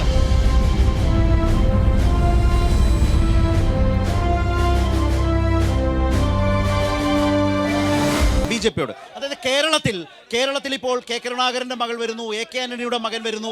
BJPയെ സംബന്ധിച്ച് കോൺഗ്രസിൽ നിന്ന് ഉത്തരേന്ത്യയിൽ സംഭവിക്കുന്നത് പോലെ കൂടുതൽ ആളുകൾ വരുന്നുണ്ടോ, നേതൃത്വം വരുന്നുണ്ടോ, നേതാക്കൾ വരുന്നുണ്ടോ? BJPയുടെ രാഷ്ട്രീയ കാഴ്ചപ്പാട് എന്താണ്? BJPയുടെ രാഷ്ട്രീയ കാഴ്ചപ്പാട്, അതായത് ഇന്ത്യൻ ജനത വിലയിരുത്തുന്നത് വികസന രാഷ്ട്രീയത്തെക്കുറിച്ചും ഈ രാജ്യത്തെ ജനങ്ങൾക്കായി നൽകുന്ന പദ്ധതികളെക്കുറിച്ചും വിലയിരുത്തിക്കൊണ്ട് തന്നെയാണ്. ഞാൻ ഒരു കാര്യം സൂചിപ്പിക്കുന്നത്, ഇവിടെ BJPയിലേക്ക് പോകുന്നതിനെ കുറിച്ചാണല്ലോ ചർച്ച. നാം മനസ്സിലാക്കേണ്ടത്, നാം വ്യക്തമായി മനസ്സിലാക്കേണ്ട ഒരു കാര്യം, ഈ 10 വർഷം തുടർച്ചയായ ഭരണത്തിനിടയിൽ ഞങ്ങൾ വ്യക്തമായി പറഞ്ഞിട്ടുണ്ട്, കോൺഗ്രസ് മുക്ത ഭാരതമാണ് BJP ലക്ഷ്യം വെക്കുന്നത് എന്ന് ഞങ്ങൾ വളരെ കൃത്യമായി പറഞ്ഞിട്ടുണ്ട്. അതിന്റെ ഭാഗമാണോ കേരളത്തിലെയും സ്ഥാനാർത്ഥി പട്ടിക? രാഷ്ട്രീയത്തിൽ നടന്നുകൊണ്ടിരിക്കുന്നതും നമ്മൾ കാണുകയാണ്. കാരണം അഴിമതിക്കാരായ ആളുകളെ അധികാരത്തിൽ നിന്ന് പുറത്താക്കുകയാണ്. യുഡിഎഫിനോടൊരു ചോദ്യം. എൻ്റെ ചോദ്യം UDFിൻ്റെ പ്രതിനിധിയോടാണ്. ചോദ്യം തുടക്കം മുതലേ UDFിൻ്റെ പ്രതിനിധി ഇവിടെ വിശദീകരിച്ചുകൊണ്ടിരിക്കുന്നത് ഞങ്ങളെല്ലാ കാലത്തും BJPക്കെതിരായിട്ടാണ് തെരഞ്ഞെടുപ്പിൽ മത്സരിക്കുക എന്നുള്ളതാണ്. വടകരയുടെയും അതുപോലെ തന്നെ കോഴിക്കോടിൻ്റെയും പൂർവ്വകാല ഒരു ചരിത്രമുണ്ട് തെരഞ്ഞെടുപ്പിന്. ആ ചരിത്രം എന്ന് പറയുന്നത്, ഒരു കാലത്ത് രത്നം സിംഗിനെ വടകരയിൽ സ്ഥാനാർത്ഥിയായി നിശ്ചയിച്ചു. കോൺഗ്രസ് BJP ലീഗ് കോലീബി സഖ്യം എന്നായിരുന്നു പേരിട്ട് വിളിച്ചത്. അപ്പുറത്ത് കടക്കുവാണെങ്കിൽ മാധവൻകുട്ടിയെ കോഴിക്കോട് സ്ഥാനാർത്ഥിയാക്കി. അങ്ങനെ കോൺഗ്രസും ലീഗും BJPയും ഒരുമിച്ച് നിന്ന് ഇടതുപക്ഷത്തെ പരാജയപ്പെടുത്താനാണ് അക്കാലം മുതൽ കോൺഗ്രസും ലീഗും ഒക്കെ ശ്രമിച്ചത്. അതിൻ്റെ തുടർച്ചയാണ് ഇപ്പോഴും കണ്ടുകൊണ്ടിരിക്കുന്നത്. രണ്ടാമത്തെ ചോദ്യം, കേരളം സാമ്പത്തികമായി വലിയ പ്രതിസന്ധിയിലേക്ക് നയിക്കുകയാണ് കേന്ദ്രം. ആ ഘട്ടത്തിലാണ് കേന്ദ്ര ഗവൺമെൻറ് കേരളത്തെ സാമ്പത്തികമായി തകർക്കാൻ വേണ്ടി ശ്രമിക്കുമ്പോൾ കേരളത്തിൻ്റെ മുഖ്യമന്ത്രിയും മന്ത്രിമാരും ഡൽഹിയിൽ പോയി നടത്തിയൊരു സമരമുണ്ട്, ചരിത്രത്തിൽ ഇടം പിടിച്ച സമരം. ആ സമരത്തെ നിഷേധമായ സമീപനത്തോടു കൂടിയാണ് കോൺഗ്രസ് കണ്ടത്. ഇതെന്താണ് ഇതിന് കോൺഗ്രസിന് പറയാനുള്ളത്? പഴയ ചരിത്രം നോക്കുമ്പോൾ VP സിംഗ് സർക്കാരിന്, ഞാൻ BJPക്കാരൻ CPM VP സിംഗ് സർക്കാരിനെ അധികാരത്തിൽ കൊണ്ടുവന്നത് വലത് കൈ EMSഉം ഇടത് കൈ അദ്വാനിയും പിടിച്ചിട്ടാണ് കൊണ്ടുവന്നത്. പിന്നെ പാർട്ടിയിൽ നിന്ന് പോകുമ്പോൾ ദേശാഭിമാനി പത്മജ പോയ ഫ്രണ്ട് പേജ് കൊടുത്തിട്ടുണ്ടെങ്കിൽ അദ്വാനിയുടെ മകൾ കോൺഗ്രസിൽ വന്ന് രാജസ്ഥാനിൽ മത്സരിക്കുന്ന വിവരം, ഗുജറാത്തിൽ മത്സരിക്കുന്ന വിവരം കണ്ടിട്ട് പോലുമില്ല ദേശാഭിമാനി ഇതുവരെ. CPM ഈ തെരഞ്ഞെടുപ്പിൽ മത്സരിക്കുന്നത് രാജ്യത്തൊരു മതനിരപേക്ഷത ഗവൺമെൻറ് വരാനൊന്നുമല്ല. ഈ തെരഞ്ഞെടുപ്പിൽ CPM മത്സരിക്കുന്നത് അവരുടെ പാർട്ടി ചിഹ്നം സംരക്ഷിക്കാനുള്ള തെരഞ്ഞെടുപ്പാണ് ഈ തെരഞ്ഞെടുപ്പ്. ഈ തെരഞ്ഞെടുപ്പിൽ CPMൻ്റെ MP മാരില്ലാതെ പോയാൽ, നമ്മളറിയോ 62 MP മാരുണ്ടായിരുന്നു ഇന്ത്യ രാജ്യത്ത് ഇടതുപക്ഷത്തിന്, 44 MP മാരുണ്ടായിരുന്നു CPMന്. രാജ്യത്തെ 6.7 വോട്ട് ഷെയർ ഉണ്ടായിരുന്നു CPMന്. ആ CPM ഇന്ന് ഇന്ത്യ രാജ്യത്തുള്ളത് 3 MP മാരാ. അതിൽ 2 MP കോൺഗ്രസിന്റെ തണലിലാണ് തമിഴ്നാട്ടിൽ ജയിച്ചു വന്നത്. ഈ സംസ്ഥാനത്ത് ഈ രാജ്യത്ത് CPM എന്ന പാർട്ടി വന്നിട്ട് ചിഹ്നവും കോൺഗ്രസ് ആരുടെ തണലിലാണ്? ആ പറഞ്ഞ സ്റ്റേറ്റിൽ കോൺഗ്രസ് ആരുടെ തണലിലാണ്? കോൺഗ്രസിന്റെ തണലിലാണ് ഈ പറഞ്ഞ തമിഴ്നാട്ടിലുമൊക്കെ CPM നിൽക്കുന്നത്. ഞാൻ ചോദിക്കട്ടെ, എന്ന വലിയ പാർട്ടിയുടെ മുന്നണിയുടെ ഭാഗമാണ്. രാഹുൽ ഗാന്ധിയുടെ പടം വെച്ചടിച്ചിട്ടാണ് തമിഴ്നാട്ടിൽ 2 MP മാരും മത്സരിച്ചത്. നമുക്കറിയാം. ഈ തെരഞ്ഞെടുപ്പ് ഇപ്പോ കുറെ സ്ഥാനാർത്ഥികൾ സ്റ്റാലിൻ മതേതര നിലപാടെടുക്കുന്ന മുഖ്യമന്ത്രിയാ. നിങ്ങളറിയോ, ഞങ്ങളാണ് ഇന്ത്യയുടെ ചരിത്രത്തിൽ അമിത്ഷായെ ആദ്യം അറസ്റ്റ് ചെയ്ത് ജയിലിലടച്ചത്. ആ അറസ്റ്റ് ചെയ്തതിന് നേതൃത്വം കൊടുത്ത D കമ്പസ്വാമി എന്ന് പറയുന്ന പോലീസ് ഉദ്യോഗസ്ഥരുണ്ട്. അയാൾ ഇന്ത്യയിൽ എവിടെയുണ്ട് എന്ന് അന്വേഷിച്ച് കൂട്ടിക്കൊണ്ടുവന്ന് തമിഴ്നാടിൻ്റെ ഇന്ത്യൻസ് വിഭാഗത്തിൻ്റെ മേധാവിയാക്കിയ മുഖ്യമന്ത്രിയുടെ പേരാ സ്റ്റാലിൻ, പിണറായി വിജയൻ അല്ല. ബാബറി പള്ളി തകർത്തത് ആരുടെ രാജ്യഭരണകാലത്താണെന്നൊരു ചോദ്യത്തിലേക്ക് കോൺഗ്രസിന് ഇന്നും ഉത്തരം പറഞ്ഞ് ബോധ്യപ്പെടുത്താൻ കഴിഞ്ഞിട്ടില്ല എന്ന് പറയുന്ന ഒരു അവസ്ഥയിലാണ് രാജ്യം നിൽക്കുന്നത്. അവിടെ മുതൽ ഇങ്ങോട്ട് കോൺഗ്രസിന് സംഭവിച്ച വലിയ തകർച്ചയുടെ രാഷ്ട്രീയ പ്രശ്നം രാജ്യത്ത് നിങ്ങൾ അല്ല. കോൺഗ്രസിന്റെ ഞാൻ ചോദിക്കുന്നു, നിങ്ങൾ 77-ൽ CPM എടുത്ത നിലപാടെന്താ? ഞാനതല്ല നമ്മളൊരു വിഷയം കോൺഗ്രസിന് ഇപ്പൊ ഈ BJPയുടെ സുഹൃത്ത് പറഞ്ഞു കോൺഗ്രസ് വിമുക്ത ഭാരതം. ഈ മുദ്രാവാക്യം 50 വർഷം മുമ്പ് ഇന്ത്യ രാജ്യത്ത് കമ്മ്യൂണിസ്റ്റ് പാർട്ടി വിളിച്ചിട്ടുണ്ട്. അവർ വിളിച്ച മുദ്രാവാക്യം എന്താ? കോൺഗ്രസിനെ തറപറ്റിക്കാൻ ഏത് ചെകുത്താനുമായി കൂട്ടുകൂടുമെന്ന് മുദ്രാവാക്യം വിളിച്ച് പരസ്യമായി BJPയുമായി ബാന്ധവമുണ്ടാക്കി. 77-ൽ ഉദുമയിൽ KG മാരാറ്, കൂത്തുപറമ്പിൽ ജനസംഘം സഹായിക്കുന്ന സ്ഥാനാർത്ഥി സഖാവ് പിണറായി വിജയൻ, പാലക്കാട് വിശ്വനാഥ മേനോന്റെ തെരഞ്ഞെടുപ്പ് പ്രചരണത്തിന് വന്നു. മറുപടി നിങ്ങളുടെ അവസരം. അല്ല, ഒരു ചോദ്യം കാര്യം അവരുടെ ഒരു റൗണ്ട് കഴിഞ്ഞിട്ട്, അതായത് ഇവിടെ കോൺഗ്രസിന്റെ പ്രതിനിധി വലിയ ആവേശത്തിലാണ്. 44 MP മാർ CPMനുണ്ടായിരുന്നു. പ്രിയപ്പെട്ട സുഹൃത്തെ, ഞങ്ങൾക്കുണ്ടായിരുന്ന ആ സീറ്റ് ഇപ്പോൾ പാർലമെന്റിൽ നിങ്ങൾക്കുള്ളൂ. അതാദ്യം മനസ്സിലാക്കണം. ഇപ്പോൾ പാർലമെൻറ്റിൽ CPM ഉണ്ടായിരുന്ന അത്ര അംഗസംഖ്യയെ പാർലമെൻറ്റിലുള്ളൂ. എന്നിട്ടാണ് വലിയ വായിൽ വർത്തമാനം പറഞ്ഞുകൊണ്ടിരിക്കുന്നത്. പിന്നെ കഴിഞ്ഞ തെരഞ്ഞെടുപ്പിൽ കേരളത്തിൽ നിന്ന് രാഹുൽ ഗാന്ധി പ്രധാനമന്ത്രിയാവുമെന്നുള്ള മോഹം പ്രചരിപ്പിച്ചില്ലായിരുന്നെങ്കിൽ ഇന്ത്യൻ പാർലമെൻറ്റിൽ ആ പറഞ്ഞ 18 അങ്ങ് മാറ്റി നിർത്തിയാൽ പിന്നെ എന്തായിരിക്കുമായിരുന്നു? അതിദയനീയമാണ് കോൺഗ്രസ്. ഇന്ത്യയിൽ കേരളമല്ലാതെ ഏതെങ്കിലും ഒരു സ്റ്റേറ്റിൽ 2 അക്കത്തിൽ കോൺഗ്രസിൻ്റെ MP-മാരുടെ ഒരു സ്റ്റേറ്റ് അദ്ദേഹം പറയട്ടെ. പിന്നെ തമിഴ്നാടിനെ കുറിച്ചൊക്കെ അദ്ദേഹം പറയുകയാണ്. ഞാൻ അതിനൊന്നും വിശദാംശങ്ങളിലേക്ക് പോകുന്നില്ല. പ്രിയപ്പെട്ട സുഹൃത്താണ് മുനീർ മാഷേ, ഒരു കാര്യം, ഈ കോയമ്പത്തൂറും മധുരയൊക്കെ CPM ഒറ്റയ്ക്ക് ജയിച്ച സ്ഥലമാണ്. കോൺഗ്രസ് ഉണ്ടായിട്ടല്ല, ഒറ്റയ്ക്ക് ലോക്സഭയിൽ ജയിച്ച സ്ഥലമാണ് അതിൻ്റെ മുമ്പ്. അതിൻ്റെ ഭാഗമായിട്ടാണ് അവിടെ ഞങ്ങൾക്ക് സീറ്റ് കിട്ടുന്നത്, അല്ലാതെ വെറുതെ തരുന്നൊന്നും അല്ല. അതൊന്നും മനസ്സിലാക്കിയാൽ നല്ലത്, അത്രേ പറയുന്നുള്ളൂ. രാഷ്ട്രീയം അത് മനസ്സിലാക്കണം. പിന്നെ മറ്റൊരു കാര്യം, ഇവിടെ പറഞ്ഞത് VP സിംഗിൻ്റെ കാര്യമൊക്കെ എൻ്റെ പ്രിയപ്പെട്ട കോൺഗ്രസ് സുഹൃത്ത് സൂചിപ്പിച്ചു. നിങ്ങൾ മനസ്സിലാക്കേണ്ടത്, ഇന്ത്യൻ പാർലമെൻറ്റ് ചരിത്രത്തിൽ ആദ്യമായി ഒരു വിശ്വാസ പ്രമേയം ഒരു പ്രധാനമന്ത്രി അവതരിപ്പിച്ചു. സാധാരണഗതിയിൽ അവിശ്വാസ പ്രമേയമാണ് വരിക. എന്തിനായിരുന്നു വിശ്വാസ പ്രമേയം? ബാബറി മസ്ജിദ് തകർക്കാൻ വേണ്ടിയുള്ള അദ്വാനിയുടെ രഥയാത്ര തടയപ്പെട്ടു. VP സിംഗ് ഗവൺമെൻറ് കാലത്ത് ലാലു പ്രസാദ് യാദവിൻ്റെ നേതൃത്വത്തിൽ തടയപ്പെട്ടു. ആ ഗവൺമെൻറ്റിനെ പൊളിക്കാനായി BJP ആ ഗവൺമെൻറ്റിനെ തകർക്കാൻ വേണ്ടി ശ്രമിച്ചു. വിശ്വനാഥ് പ്രതാപ് സിംഗ് എന്ന് പറയുന്ന VP സിംഗ് ഇന്ത്യൻ പാർലമെൻറ്റിൽ അവതരിപ്പിച്ചു വിശ്വാസ പ്രമേയം. ഇതാ ഇന്ത്യൻ മതനിരപേക്ഷത തകർക്കാൻ വേണ്ടി ബാബറി മസ്ജിദ് പൊളിക്കാനുള്ള RSS BJP ശ്രമം, അതിനെ എതിർക്കാൻ വേണ്ടി ഞാനിതാ ഇന്ത്യൻ പാർലമെൻറ്റിൽ മതനിരപേക്ഷതയുടെ വിശ്വാസം അവതരിപ്പിക്കുന്നു എന്ന് പറഞ്ഞു. അപ്പോൾ എന്താ ചെയ്തത്? ഈ BJPയുടെ കൂടെ ഈ കോൺഗ്രസ് ഒരുമിച്ച് വോട്ട് ചെയ്ത് വിശ്വനാഥ് പ്രതാപ് സിംഗ് ബാബറി മസ്ജിദ് തകർക്കരുത് എന്ന് പറഞ്ഞയാളെ പ്രധാനമന്ത്രി സ്ഥാനത്ത് നിന്ന് ഒഴിവാക്കി. പറഞ്ഞിട്ടേ പോകൂ, തർക്കമൊന്നുമില്ല. എന്നിട്ടാണ് 13 ഭാഷ അറിയാവുന്ന നരസിംഹറാവുവിനെ കൊണ്ടുവന്ന് ഇന്ത്യൻ മതനിരപേക്ഷതയുടെ പ്രതീകമായിട്ടുള്ള ബാബറി മസ്ജിദ് തകർത്തത്. അതിൻ്റെ എല്ലാ നാൾ വഴിയിലും അതുണ്ട്. ഞാനതിൻ്റെ വിശദാംശങ്ങളിലേക്ക് ഇത്ര ചർച്ചയായതുകൊണ്ട് പോകുന്നില്ല. പിന്നെ ഞാനൊരു കാര്യം ചോദിക്കട്ടെ. ഞാൻ ഇവിടുന്ന് നാട്ടിൽ നിന്ന് 4, 3, 7 ആൾ പോയതൊന്നും പറയുന്നില്ല. ഇന്ത്യയിൽ ഇവർ ക്യാപ്റ്റൻ എന്ന് വിളിച്ച പഞ്ചാബിലെ അമരീന്ദർ സിംഗ് ഇപ്പോൾ BJP അല്ലേ മുഖ്യമന്ത്രി, പഞ്ചാബ് മുഖ്യമന്ത്രി BJP, കർണാടകയിലെ മുഖ്യമന്ത്രി SM കൃഷ്ണ BJP, UP-യിലെ ജഗദാംബിക പാൽ പഴയ മുഖ്യമന്ത്രി ND തിവാരി ഇപ്പോൾ BJP-യിൽ, ഒഡീഷ ഗിരിധർ ഗോമന്ത് BJP-യിൽ, ഉത്തരാഖണ്ഡ് വിജയ് ബഗുണ BJP-യിൽ, ഗോവ ദിവംഗത് കാമത്ത് BJP-യിൽ, ആന്ധ്ര കിരൺ കുമാർ, മഹാരാഷ്ട്ര നാരായൺ റായ്, അശോക് ചവാൻ, ഇങ്ങനെ എണ്ണിയാൽ തീരാത്ത, ഞാൻ വേറെ ആരെയും പറയുന്നില്ല കേട്ടോ. കഴിഞ്ഞ ആഴ്ച സുധാകരന് തുല്യമായ 3 PCC പ്രസിഡന്റുമാർ പോയിട്ടുണ്ട്. അതൊന്നും പറയാൻ ഇവിടെ സമയമില്ല. ഞാൻ ഇന്ത്യയിലെ 1 ഡസൻ 12 മുഖ്യമന്ത്രിമാർ BJP-യിലേക്ക് പോയി. ഇനി വേറെ ഒന്നുകൂടി പറയാം. എങ്ങനെയൊക്കെയാ പോക്കെന്നറിയോ? വിശ്വസിക്കണമല്ലോ, ലീഗുകാർ നല്ലോണം വിശ്വസിക്കണം കേട്ടോ. അരുണാചൽ പ്രദേശ് എന്ന് പറയുന്ന സംസ്ഥാനത്ത് 60 സീറ്റുണ്ട്. 43 സീറ്റ് നേടി കോൺഗ്രസ് അധികാരത്തിൽ വന്നു. 35 വയസ്സുള്ള പ്രേമകണ്ഠു എന്ന് പറയുന്ന ചുറുചുറുക്കുള്ള ചെറുപ്പക്കാരൻ, അതാണ് പറയുന്നത്, ചുറുചുറുക്കുള്ള ചെറുപ്പക്കാരൻ വരുന്നൊക്കെയല്ലേ പറയുന്നത്, മുഖ്യമന്ത്രിയായി. 6 മാസം കഴിഞ്ഞപ്പോൾ 43 MLA-മാരെയും മന്ത്രിമാരെയും കൂട്ടി പ്രേമകണ്ഠു BJP പോയിട്ട് ഇപ്പൊ BJP മുഖ്യമന്ത്രിയാ. 6 മാസമേ തികഞ്ഞിട്ടുള്ളൂ. ഈ കോൺഗ്രസിനെ വിശ്വസിക്കണം എന്ന് പറഞ്ഞാൽ ഞങ്ങൾ വിശ്വസിച്ചു. വരവ് വെച്ച് ഒറ്റ മിനിറ്റ് നേരത്തെ പറയാൻ വിട്ടുപോയതാണ്. അതായത് തൃശ്ശൂരിലെ BJP അക്കൗണ്ട് പൂട്ടിക്കാനാണ് പോകുന്നത്. അല്ല, തൃശ്ശൂർ പ്രതാപനല്ലായിരുന്നു, അത് BJP ആയിരുന്നു. പ്രതാപൻ എന്ന് പറയുന്ന കോൺഗ്രസിന്റെ കൈപ്പത്തി ചിഹ്നത്തിൽ ജയിച്ച ആളെങ്ങനെയാണ് നിങ്ങൾ പൂട്ടിക്കാൻ പോകുന്നത്? പൂട്ടിക്കേണ്ട ആടെ അക്കൗണ്ട് കോൺഗ്രസിൻ്റെതാ. കോൺഗ്രസിൻ്റെ ആൾ പറയുക തൃശ്ശൂർ അക്കൗണ്ട് BJP-ൻ്റെ ആണെന്ന്. എന്ത് വകുപ്പിനാന്ന് എനിക്ക് മനസ്സിലായില്ല. അതല്ലേ, അതായത് മനസ്സുകൊണ്ട് BJP ആണ്. അതാണ് നമ്മുടെ നേരത്തെയുള്ള ഈ ഒരു അഗ്നിജ്വാലയോ ജാഥ നടത്തിയില്ലായിരുന്നോ, അതിൽ സ്വാഗതം പറഞ്ഞുകൊണ്ട് K. സുരേന്ദ്രന് സ്വാഗതം പറഞ്ഞത് ചെറിയ ആളല്ല കേട്ടോ, UDF-ൻ്റെ കൺവീനർ ആയിരുന്ന ആളാ. അത്രയ്ക്കുണ്ട്, മനസ്സപ്പറാണ്. എന്നിട്ടാണ് പാവം ലീഗിന്റെ ആളുകൾ ഇങ്ങനെ സംരക്ഷിച്ചു കൊടുക്കുന്നത്. പ്രിയപ്പെട്ട ലീഗ്, ഇവരെല്ലാരും കൂടി ഈ നാടിനെ ശരിപ്പെടുത്തും. ഒന്ന് വിശ്വാസത്തിലെടുത്താൽ നല്ലത്, അത്രേ പറയാനുള്ളൂ.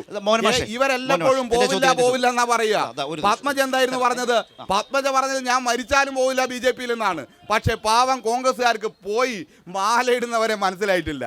AK ആന്റണിയുടെ മകൻ വരെ പോയിട്ട്, പ്രിയപ്പെട്ട കോൺഗ്രസ് ആദ്യം നട്ടല്ലോടെ നിങ്ങൾ അങ്ങ് പറയണം. എന്ത് അറക്കൽ പറമ്പിൽ തറവാടിന്റെ അപ്പുറം വേലി കെട്ടിയിട്ട് പറയണം, ഇപ്പുറം കടന്നാൽ അടിച്ച് കാല് മുറിക്കുന്നു പറയണം. AK ആന്റണി പറഞ്ഞിട്ടില്ല, പകരം അനുഗ്രഹിച്ചു വിട്ടതാ. അതാണ് ആ നിലപാട് സ്വീകരിക്കുന്നുണ്ടോ എന്നുള്ള ചോദ്യം. എന്തുകൊണ്ടാണ് രഘുനാഥ് എന്ന് പറയുന്ന കഴിഞ്ഞ തെരഞ്ഞെടുപ്പിലെ കോൺഗ്രസിന്റെ മുഖ്യമന്ത്രിക്കെതിരെ മത്സരിച്ച ആൾ എന്തിനാ ഇപ്പൊ BJP സ്ഥാനാർത്ഥിയായത്?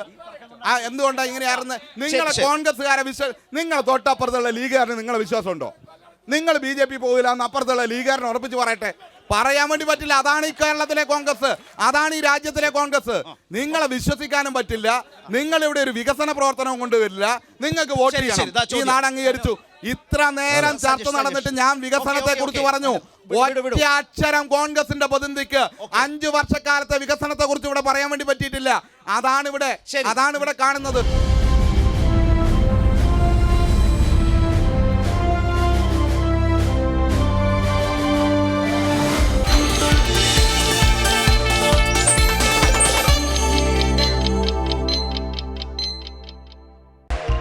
നാച്ചുറൽ ലൈറ്റും ഈ മനോഹരമായ വ്യൂവും ആർക്കാണ് ഇഷ്ടമല്ലാത്തത്? എന്നാൽ അത് സാധ്യമാകണമെങ്കിൽ നമുക്കും ആ കാഴ്ചകൾക്കുമിടയിൽ കരുത്തുറ്റൊരു ഗ്ലാസ് വേണം. Swiss and toughen glass. ഇത് ക്ലിയർ ആണ്, സ്ട്രോങ് ആണ്, പിന്നെ സേഫുമാണ്.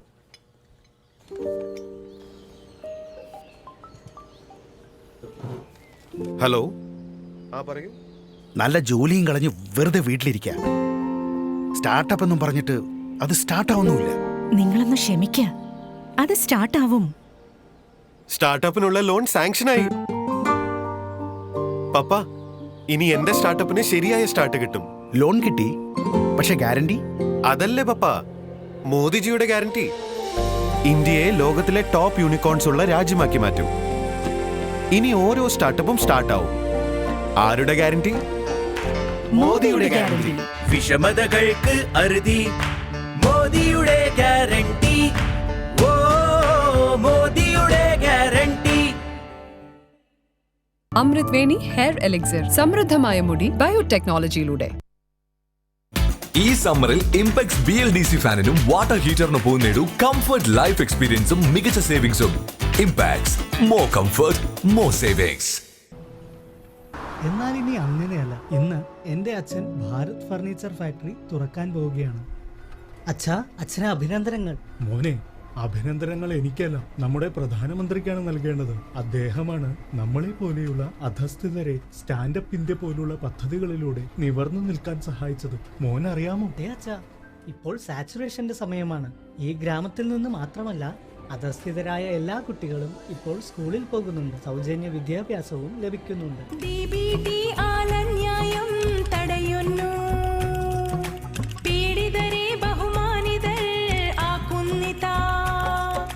സാച്ചുറേഷൻ പ്രതീക്ഷ കൂട്ടുന്നിതാ, അന്ത്യോദയത്തിൻ പ്രകാശം പരക്കുന്നിതാ, പിന്നോക്കവർഗത്തിൻ തോഴാനായി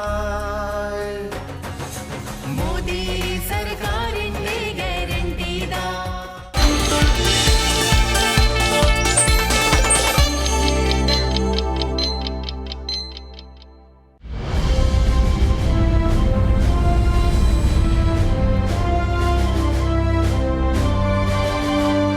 BJPയോട് ഇലക്ഷന് ഇവിടെ മാനുവലായിട്ട് ഇലക്ഷൻ നടത്താൻ തൻ്റെ ഉണ്ടോ മോദി ബോധിക്കുന്നു കാണിക്കും. മാനുവൽ EV ഒഴിവാക്കിയിട്ട് 5 സ്റ്റേറ്റിൽ EV ഒഴിവാക്കിയിട്ട് മാനുവൽ ഇലക്ഷൻ നടത്താൻ തൻ്റെ ഉണ്ടോ വെല്ലുവിളിക്കുന്നു. അടുത്ത് കോൺഗ്രസ് പ്രതിനിധിയോടാണ് ചോദ്യം. രാഹുൽ മാങ്കൂട്ടത്തിൽ പറഞ്ഞത് കരുണാകരന്റെ മകളായ പത്മതിയെ കുറിച്ച് തന്തയില്ലാത്തവളെന്നാണ്.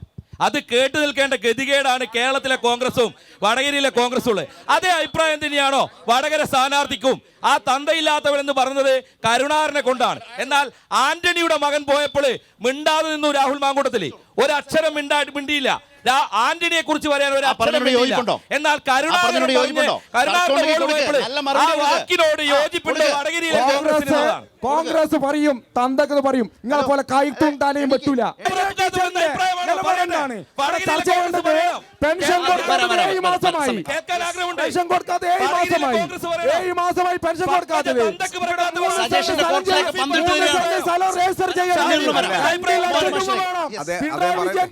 ഭരണത്തിന് നേട്ടം.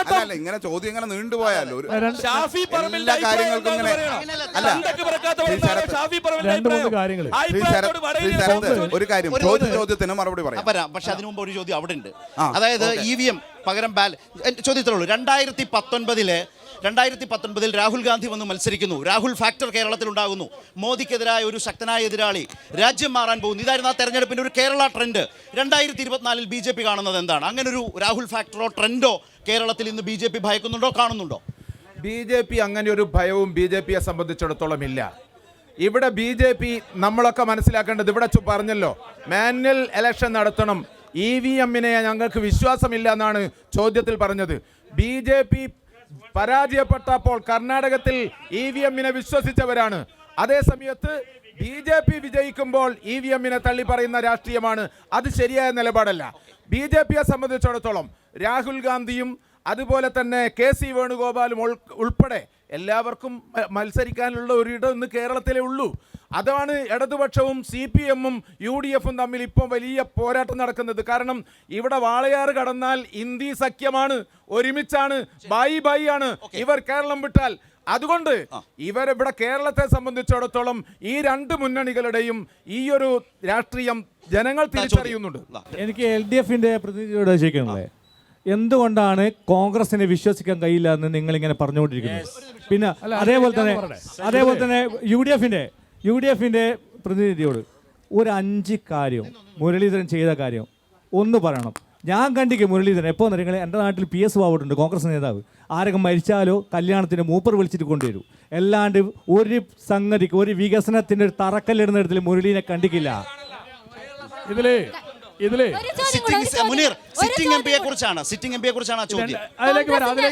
കോൺഗ്രസിന്റെ പ്രതിനിധിയോട് ഒരു ചോദ്യം കൂടെ.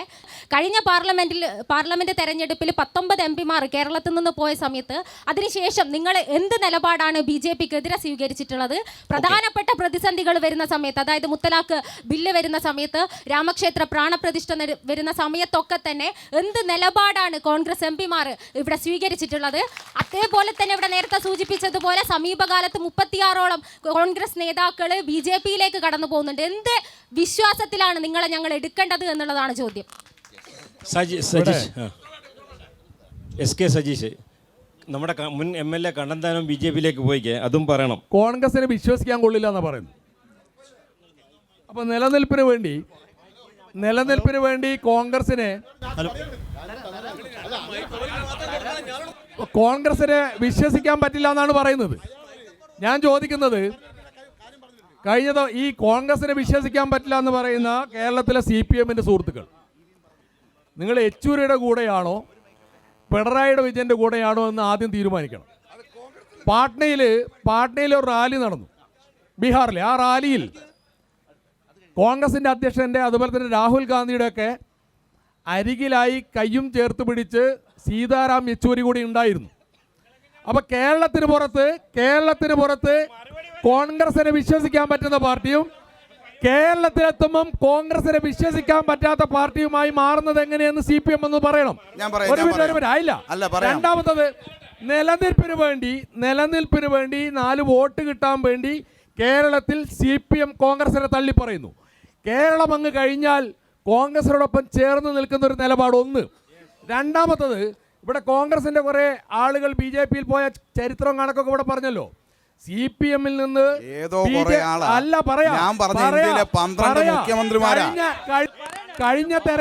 കഴിഞ്ഞ പാർലമെന്റ് തെരഞ്ഞെടുപ്പിൽ ഗഗൻ മുർമു എന്ന് പറയുന്ന പശ്ചിമ ബംഗാളിലെ MLA ആണ് MLA സ്ഥാനം രാജിവെക്കാതെ BJP ടിക്കറ്റിൽ MP സ്ഥാനത്തേക്ക് മത്സരിച്ചത്.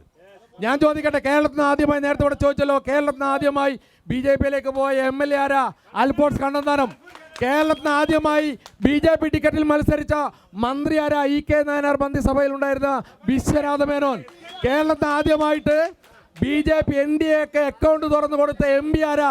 ഇടത് സഹയാത്രികനായ PC തോമസ്. നിങ്ങൾ ഇതൊക്കെ മറച്ചു വെച്ചിട്ട് ഇതുപോലെ ഇത് നിങ്ങൾക്ക് പോകാൻ, BJPയിലേക്ക് പോകാൻ ഒരു തരിമ്പ് വേണ്ടേ? ആകെയുള്ളത് ഈ കേരളത്തിലാണ്.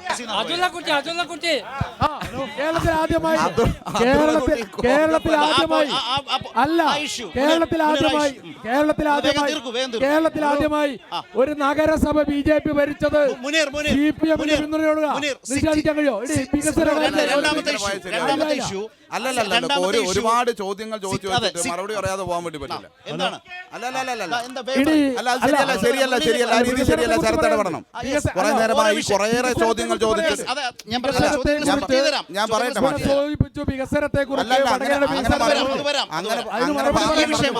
ഞാൻ പറയട്ടെ. ചരിത്രത്തിന്റെ ഏതോ ചവറ്റുകൊട്ടയിൽ പോയി കോൺഗ്രസ് നേതാവ് തിരയുകയാണ്. പാർട്ടിയിൽ നിന്ന് പുറത്താക്കിയ ചില ആളുകളൊക്കെ എങ്ങോട്ടെങ്കിലും പോയിട്ടുണ്ടാവും. അതല്ലാതെ ഉത്തരവാദിത്തപ്പെട്ട ആളുകൾ ഇപ്പൊ BJPയുടെ സ്ഥാനാർത്ഥി പട്ടികയിൽ കോൺഗ്രസ് BJP സ്ഥാനാർത്ഥി പട്ടികയിലെ 29% ആളുകൾ കോൺഗ്രസ്സുകാരാണ്.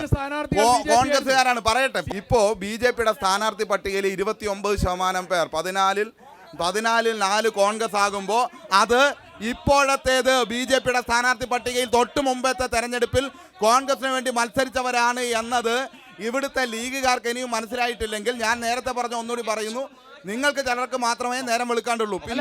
പിന്നെ ഒരു കാര്യം അല്ല പറയട്ടെ, നിങ്ങൾ പറഞ്ഞു പോയതാണല്ലോ. ചോദ്യങ്ങൾ ഇവിടെ ഉണ്ട്. അദ്ദേഹം വളരെ സീരിയസ് ആയി പറഞ്ഞ നമ്മൾ തെരഞ്ഞെടുപ്പിൽ ചർച്ച ചെയ്യപ്പെടേണ്ട വിഷയം തന്നെയാണ് ഇന്ത്യ മുന്നണിയുമായി ബന്ധപ്പെട്ട കാര്യം. ഇന്ത്യ മുന്നണി എന്ന് പറയുന്നത് കോൺഗ്രസ്സുകാർ മാത്രമുള്ള മുന്നണിയാണെന്ന് കരുതരുത്. പാറ്റ്നയിലെ റാലിയെ കുറിച്ച് അദ്ദേഹം പറയുന്നു. പാറ്റ്നയിൽ ആരാണ്? പാറ്റ്നയിൽ RJD ആണ്. അവർ മാത്രമാണ് BJPയെ തോൽപ്പിക്കാൻ കരുത്തുള്ളവർ. അവരോടൊപ്പം ചേർന്ന് നിൽക്കുക എന്ന രാഷ്ട്രീയ ഉത്തരവാദിത്വം CPM നിർവഹിക്കും. UPയിൽ ആരാണ്? UPയിൽ കോൺഗ്രസ്സാ. രാഹുൽ ഗാന്ധി തോറ്റുപോയ UPയിൽ അവിടെ മുലായം സിംഗ് യാദവിന്റെ പാർട്ടിയുണ്ട്. ആ പാർട്ടിയെ BJPയെ തോൽപ്പിക്കാൻ വേണ്ടി ഞങ്ങൾ പിന്തുണയ്ക്കും, കൂടെ നിൽക്കും. ഇങ്ങനെ ഓരോ സംസ്ഥാനം എടുത്ത് പരിശോധിച്ചാലും ആ സംസ്ഥാനങ്ങളിൽ ഉടനീളം കോൺഗ്രസ് അല്ല മറ്റിതര BJPയെ എതിർക്കുന്ന ശക്തമായ നിലപാട് സ്വീകരിക്കുന്ന രാഷ്ട്രീയ പ്രസ്ഥാനങ്ങൾ, ആ രാഷ്ട്രീയ പ്രസ്ഥാനത്തെ ഞങ്ങൾ പിന്തുണയ്ക്കും. അതിന്റെ കൂടെ ഒന്നുകൂടി പറയാം, നമ്മുടെ മുന്നിൽ 2004 ഉണ്ട്. നേരിട്ടിതുപോലെ കോൺഗ്രസുമായി UDFുമായി ഏറ്റുമുട്ടി ജയിച്ച കേരളത്തിലെ അന്നത്തെ 18 MPമാർ, ആ 18 MPമാരെ തോൽപ്പിക്കാൻ വേണ്ടി ശ്രമിച്ചു കോൺഗ്രസ്. ജയിച്ച് പാർലമെന്റിലെത്തിയപ്പോൾ BJP അധികാരത്തിൽ വരാതിരിക്കാൻ ഒരധികാര സ്ഥാനവും സ്വീകരിക്കാതെ നിർബാധമായ പിന്തുണ നൽകി. മാത്രവുമല്ല, 2 വശത്ത് BJP അപകടമാണ്, കോൺഗ്രസ് അപകടമാണ്. ഒന്നിവർ നടപ്പിലാക്കിക്കൊണ്ടിരിക്കുന്ന സാമ്പത്തിക നയങ്ങൾ കർഷകരെയും തൊഴിലാളികളെയും സാധാരണ ജനവിഭാഗങ്ങളെയും തകർക്കുന്ന BJP. ആ നയത്തിന്റെ തുടക്കം കോൺഗ്രസ്. ആ നയത്തെ പ്രതിരോധിക്കാൻ ആദ്യമായി ഇന്ത്യ സ്വാതന്ത്ര്യം നേടിയതിനു ശേഷം ആദ്യമായി എല്ലാവർക്കും തൊഴിൽ കിട്ടാനുള്ള തൊഴിലുറപ്പ് പദ്ധതി കോമൺ മിനിമം പരിപാടിയിലൂടെ കൊണ്ടുവരാനും BJPയെ തകർക്കാനും എല്ലാമാണ് അന്നത്തെ ഇടതുപക്ഷം ഉണ്ടായിരുന്നത്. അതേ നിലപാട് സ്വീകരിച്ച് ഞങ്ങൾ മുന്നോട്ട് പോകും. പറഞ്ഞിരുന്നു സുഹൃത്തെ, അതാണ് VP സിംഗ് മന്ത്രിസഭയാണ് ബാബറി മസ്ജിദ് തകർക്കുന്നതിനെ ചെറുത്തത്. താങ്കൾക്ക് അറിയില്ലേ? ചരിത്രം അറിയില്ലേ? രഥയാത്ര തടഞ്ഞത് ആ ഗവൺമെന്റാണ്.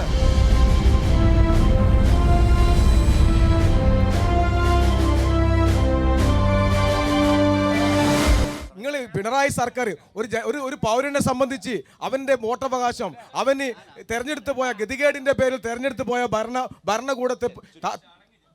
ഭരണകൂടത്തെ താഴെയുള്ള ചാൻസ് ആയിട്ട് ഇത് കാണുകയാണെങ്കിൽ, ഇത് ദേശീയ തെരഞ്ഞെടുപ്പാണെങ്കിലും എന്താണ് കേരളത്തിൻ്റെ അവസ്ഥ? 7 മാസമായിട്ട് ക്ഷേമ പെൻഷൻ ഇല്ല. 7 മാസമായിട്ട് ക്ഷേമ പെൻഷൻ ഇല്ല. ആസ്പത്രികളിൽ മരുന്നില്ല. ഒരു സർക്കാർ ജീവനക്കാർക്ക് 21% ഈ വർഷം ശമ്പളം ഇല്ല. 18 മാസം കൊടുക്കാതെ കോൺഗ്രസിന്റെ ചങ്ങായി പറയുന്നേ, അമ്മക്ക് 18 മാസം പെൻഷൻ കിട്ടിയില്ല. അന്നേരം ഇല്ലാത്ത വേദന ഇപ്പം പറയുന്നേ. ഡൽഹിയിൽ സമരം ചെയ്യാൻ പെൻഷന്റെ സമരം ചെയ്യാൻ വേണ്ടി ഓർമ്മക്കുറവ് എന്ന് പറയുന്നത് ഞാൻ പറയാം 18 മാസക്കാലം പെൻഷൻ കൊടുക്കാത്തവർ 18 മാസക്കാലം പെൻഷൻ കൊടുത്തില്ല. മാത്രവുമല്ല, നമ്മൾ കാണേണ്ടത് ഇവിടെ ആശുപത്രിയുടെ കാര്യം പറഞ്ഞു. UDFന്റെ കാലത്ത് ധർമാശുപത്രികൾ എന്നറിയപ്പെടുന്ന ആശുപത്രികൾ ആരെങ്കിലും ഉണ്ടായിരുന്നു? അവിടെ മരുന്നില്ല, ഡോക്ടറില്ല, സംവിധാനങ്ങളില്ല. നിങ്ങളുടെ എല്ലാം വീട്ടിൽ പവർ കട്ടും ലോഡ് ഷെഡിങ്ങും അല്ലായിരുന്നോ UDF ഭരണകാലത്ത്? ഇവിടെ വെളിച്ചമുണ്ടായിരുന്നോ? ഇവിടെ എന്തെങ്കിലും ഉണ്ടായിരുന്നോ? അവസാനം കോൺഗ്രസിന്റെ നേതാവ് VM സുധീരൻ പറഞ്ഞു കടുംവെട്ടാണ്. VD സതീശൻ പറഞ്ഞു തീവെട്ടിക്കൊള്ളയാണ്. തീവെട്ടിക്കൊള്ളയും കടുംവെട്ടുമായിരുന്ന ഒരു കാലത്ത് മാറിയാണ് കേരളത്തിൽ ഇടതുപക്ഷ അധികാരത്തിൽ വന്നത്. പാഠപുസ്തകങ്ങൾ ഇല്ലാത്ത കാലം, കുട്ടികൾക്ക് പഠിക്കാൻ വേണ്ടി കഴിയാത്ത കാലം, ഒരു ഭവന പദ്ധതി പോലും ഇല്ലാത്ത കാലം, ഇതായിരുന്നു കേരളം. അതാണ് UDFും കോൺഗ്രസും ഉപ്പുവെച്ച കലം പോലെയായി കേരളത്തിൽ മാറിയത്.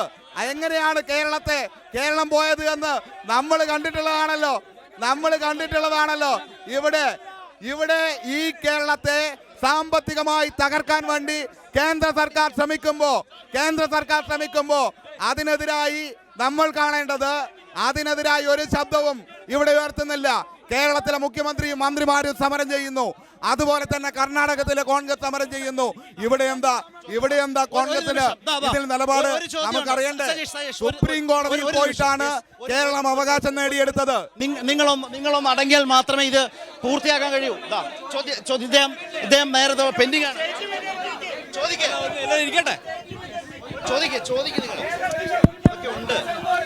ഹലോ,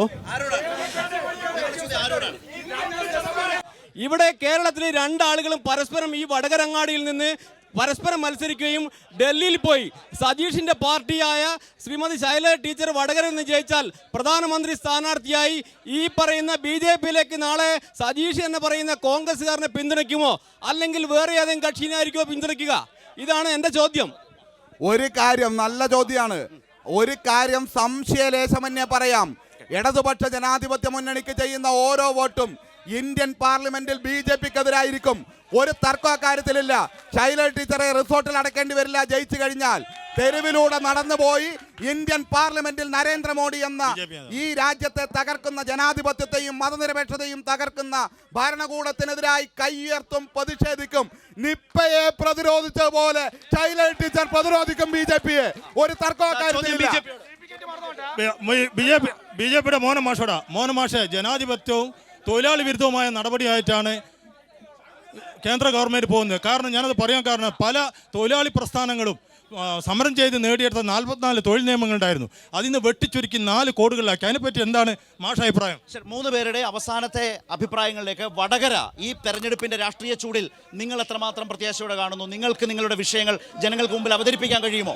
റെയിൽവേ സ്റ്റേഷൻ ആയാലും, നാഷണൽ ഹൈവേ ആയാലും, ആശുപത്രി ആയാലും, മാഹി ബൈപ്പാസ് ആയാലും എണ്ണി പറയാൻ വടകരയിൽ ഒരുപാട് വികസനങ്ങൾ BJP-ക്കും വടകരയിൽ പ്രതീക്ഷയ്ക്ക് കുറവില്ലെന്നാണ് അദ്ദേഹത്തിന്റെ വാദം. UDF സിറ്റിംഗ് സീറ്റ് നിലനിർത്താനുള്ള രാഷ്ട്രീയം എന്താണ് അവസാനമായി പറയാനുള്ളത്? ശ്രീ മുനീർ, 2019 പോലെ 2024 വടകര UDF-നൊപ്പം ഈ തെരഞ്ഞെടുപ്പിൽ ഐക്യജനാധിപത്യ മുന്നണി റെക്കോർഡ് ഭൂരിപക്ഷത്തിൽ വടകരയിൽ ജയിക്കും. ഇതാണ് UDF-ന്റെ പ്രതീക്ഷ. LDF-നെ സംബന്ധിച്ചോ? ഈ തെരഞ്ഞെടുപ്പിൽ ഇടതുപക്ഷ ജനാധിപത്യ മുന്നണി ആലപ്പുഴ അടക്കം എടുക്കുമെന്നാണ് വാദം. ഒരു കാര്യം അല്ല, 20-20 എന്നാണ്. ഒരു കാര്യം, കോൺഗ്രസിന്റെ അഹങ്കാരത്തിനും BJP-യോടുള്ള ചായ്വിനും ഈ രാജ്യത്ത് BJP-ക്കെതിരായി ശബ്ദമുയർത്താനുള്ള കോൺഗ്രസിന്റെ മടിക്കും എല്ലാം എതിരായിട്ടുള്ള ഒരു തെരഞ്ഞെടുപ്പായി ഈ തെരഞ്ഞെടുപ്പിനെ മാറും. ഇന്ത്യൻ പാർലമെന്റിനകത്ത് മുത്തലാഖ് വിഷയവും പൗരത്വ ഭേദഗതി നിയമവും ഒരുപാട് പ്രശ്നങ്ങൾ വന്നപ്പോൾ ആ പ്രശ്നത്തിൽ ഒന്നും പ്രതികരിക്കാതെ നിന്ന വടകരയിലെ MP ഇത്രയും നേരം 1 മണിക്കൂർ ചർച്ച ചെയ്തിട്ട് എന്താണ് വികസനം നടത്തിയത് എന്ന ചോദ്യത്തിന് മറുപടി പോലും പറയാൻ കഴിയാത്ത കോൺഗ്രസ് പ്രതിനിധി. ഇതെല്ലാം നമ്മൾ കാണുകയാണ്. ഒരു മറുപടി പോലും പറയാൻ വേണ്ടി കഴിയുന്നില്ല. ഒരു വികസന പ്രവർത്തനവും നടത്താതെ അവസാനം ഒളിച്ചോടി. ഞങ്ങൾ പിടിച്ചു കഴിഞ്ഞല്ലോ. ഞങ്ങൾ പിടിച്ചപ്പോഴല്ലേ മുരളി ഓടിയത്. ഞങ്ങൾ പിടിക്കുമെന്ന് ഉറപ്പായപ്പോൾ മുരളി ഓടിയത് അതുകൊണ്ടല്ലേ. തൃശ്ശൂരിലേക്ക് മാറിയത് രാഷ്ട്രീയ നിലപാടിന്റെ ഭാഗമായിട്ടാണ്. എന്ത് രാഷ്ട്രീയ നിലപാട്? സ്വന്തം സഹോദരി കോൺഗ്രസിലേക്ക് പോയിട്ട് തലയിൽ മുണ്ടിട്ട് തൃശ്ശൂരിലേക്ക് ഓടിയതാണ്. തൃശ്ശൂരിൽ ജയിപ്പിച്ച പാരമ്പര്യമല്ല, കരുണാകരന്റെ സീറ്റിൽ തോൽപ്പിച്ച പാരമ്പര്യമാണ് ഉള്ളത്. മന്ത്രിയായി തൃശ്ശൂരിലെ വടക്കാഞ്ചേരിയിൽ പോയി 30,000 വോട്ട് കോൺഗ്രസിനുണ്ടായിരുന്ന സീറ്റ് ഇടതുപക്ഷത്തിന്റെ സീറ്റാക്കി തന്ന പാരമ്പര്യമാണ് മുരളീധരനുള്ളത്. ഈ കോൺഗ്രസിനെ കേരളത്തിലെ ജനങ്ങൾക്ക് തിരിച്ചറിയാം. ഒരു തർക്ക കാര്യത്തിലില്ല. എല്ലാവർക്കും നന്ദി.